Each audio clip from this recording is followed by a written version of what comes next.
Once upon a time, in the lush, rolling hills of 1940s Jamaica, there was a young woman named Dorothy White.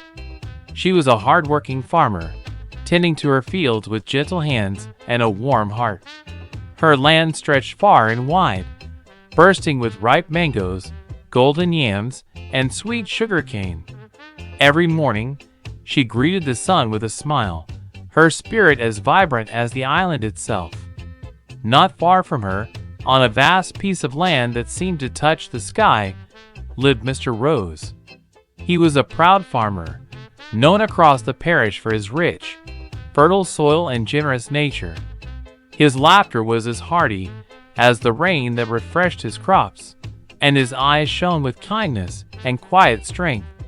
Though they had grown up in neighboring lands, Dorothy and Mr. Rose had always admired each other from afar, her from her fields, him from his. One bright, breezy afternoon, as Dorothy was plucking ripe mangoes, she noticed Mr. Rose walking slowly through his fields, a gentle smile on his face. Something about his peaceful presence drew her closer. Without thinking, she called out, "Mr. Rose, you're so calm and strong, like the hills themselves." He looked up, surprised but pleased. "And you, Dorothy, with your tender hands and bright face, make the land sing," he replied softly. From that day, they found themselves sharing mornings over coffee made from fresh beans, evenings under the starlit sky, talking about dreams and hopes.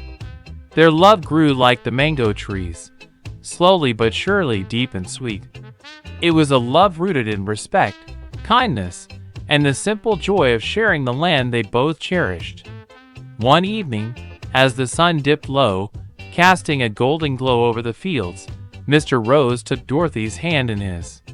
"Dorothy," he whispered, "you are the sunshine that makes my land bloom, the rhythm in my heart. Will you walk this life with me?" Tears of happiness sparkled in Dorothy's eyes as she nodded. "Yes, Mr. Rose. Together, we'll nurture our land and our love forever and always."